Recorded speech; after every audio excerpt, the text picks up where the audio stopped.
नमस्कार, आप देख रहे हैं एसपीएन 9 न्यूज और आपके साथ मैं हूं मीनाक्षी गुप्ता। बिहार चुनाव होने में अब कुछ ही दिन का समय बाकी है। सभी राजनीतिक पार्टियों ने अपनी पूरी ताकत झोंक दी है।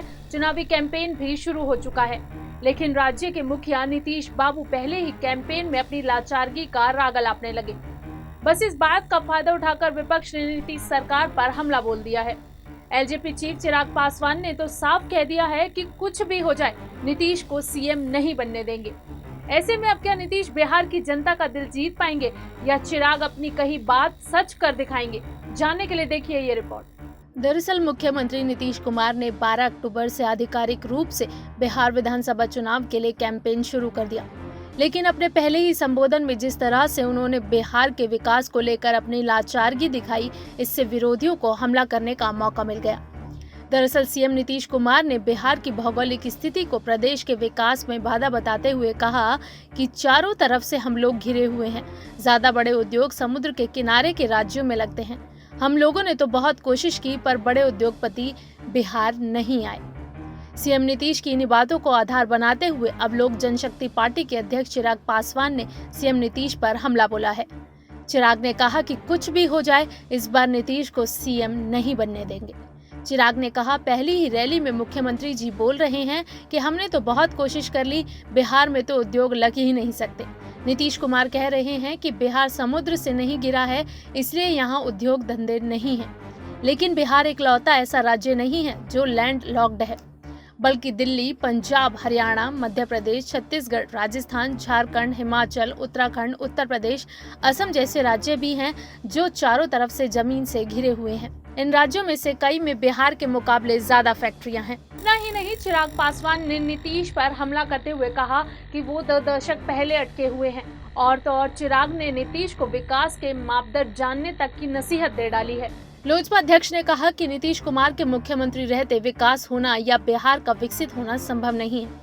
प्रदेश की जनता ने उन्हें 15 साल दिए, 1.5 दशक के बाद भी अगर आज भी हमें नाली गली पर ही बात करनी है या आज भी अगर हमें इन्हीं बातों पर गौर करना है कि भैया मेरे घर के आगे चापाकल गड़ गया, मेरे घर के सामने एक सड़क बन गई, तो मुझे लगता है कि हमारे मुख्यमंत्री जी को विकास के मापदंड जानने की जरूरत है कि दुनिया कहाँ पहुँच गई है।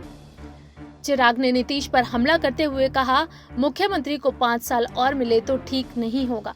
एलजेपी चीफ ने कहा, सीएम नीतीश आज बात करते हैं कि आपके घरों और खेतों में बिजली पहुंचाएंगे। बिहार हमारे कृषि प्रधान राज्य है, बिजली अभी तक पहुंच जानी चाहिए थी। सिंचाई सुविधाएं अभी तक हर खेत में, हर गांव तक पहुंच जानी चाहिए थी। हकीकत यह है कि दुनिया और देश अलग मापदंड पर विकास की बातें करते हैं, तो मेरे लिए चिंता का विषय बनती है कि 15 साल में जो चीजें नहीं हो पाई, अगर मेरी वजह से या मेरे समर्थन से पूर्व मुख्यमंत्री जी को 5 साल और मिलते हैं तो मैं अपने आप को कभी माफ नहीं कर पाऊंगा।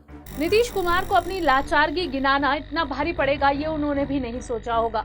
चिराग ने प्रदेश के युवाओं से सवालिया लहजे में कहा, नीतीश के पास कोई विजन नहीं है तो 5 साल और मौका क्यों? चिराग ने दिवंगत पिता रामविलास पासवान की कई बातों का जिक्र करते हुए कहा, पापा कह रहे थे कि अगर तुम्हारी वजह से माननीय मुख्यमंत्री द्वारा प्रदेश के मुख्यमंत्री बन गए तो आज से 15 साल बाद तुम अपने आप को कभी माफ नहीं कर पाओगे।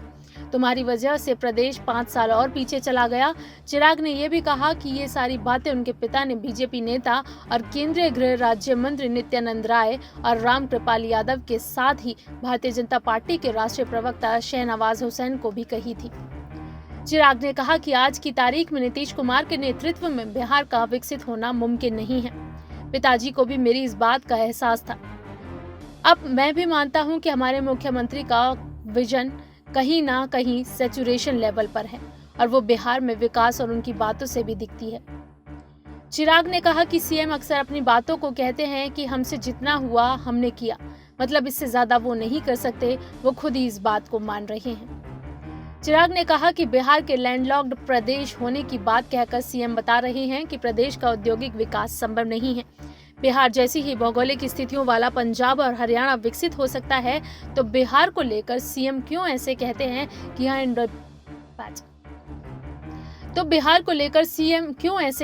कि यहाँ इंडस्ट्रीज नहीं आ सकती हैं?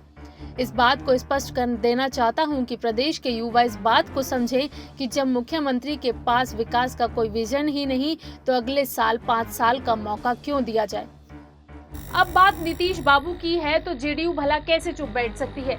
जेडीयू नेता अशोक चौधरी ने भी चिराग पर पलटवार करते हुए उन्हें करारा जवाब दिया और कहा, जो अपने चुनाव प्रचार में नीतीश जी को ले गया हो, उनकी तारीफ की हो, उनके नल जल योजना की तारीफ की हो, तो फिर 4 महीने में ऐसा क्या हो गया कि आप नीतीश के विरोध में बोलने लगे। उनकी महत्वाकांक्षा कितनी बढ़ गई है, ये चिराग पासवान को बताना चाहिए। तेजस्वी के नीतीश कुमार को नालंदा से चुनाव लड़ने के लिए चैलेंज करने पर जेडीयू नेता ने कहा कि हम भी ट्रंप को चैलेंज कर सकते हैं, इसमें कौन बड़ी बात है। बता दें कि बिहार में 28 अक्टूबर को पहले फेज का मतदान होगा, 3 नवंबर को दूसरे और 7 नवंबर को तीसरे और आखिरी चरण का चुनाव कराया जाएगा। 10 नवंबर को मतगणना होगी। इसी के साथ बिहार में किसकी सरकार बनेगी ये भी स्पष्ट हो जाएगा। बिहार का चुनाव इस बार वैसे भी कई मायनों में दिलचस्प होने वाला है। एक तो कोरोना के समय में पहली बार किसी राज्य में चुनाव होने जा रहे हैं, जहां कई सारी लिमिटेशंस के साथ पार्टियों को वोटर्स को लुभाना है, जो कि इतना आसान नहीं है। दूसरा, राज्य के ये पहले चुनाव हैं जो दिग्गज नेताओं के बिना, लालू प्रसाद यादव और रामविलास पासवान के बिना होने वाले हैं। बिहार और मध्य प्रदेश चुनाव से जुड़ी तमाम ताज़ा अपडेट्स के लिए जुड़े रहिए SPN9 न्यूज़ के साथ। और अगर आपको हमारा ये वीडियो पसंद आया है तो इसे लाइक, शेयर एंड कमेंट जरूर कीजिए और हमारे चैनल SPN9 न्यूज़ को भी जरूर सब्सक्राइब कीजिए।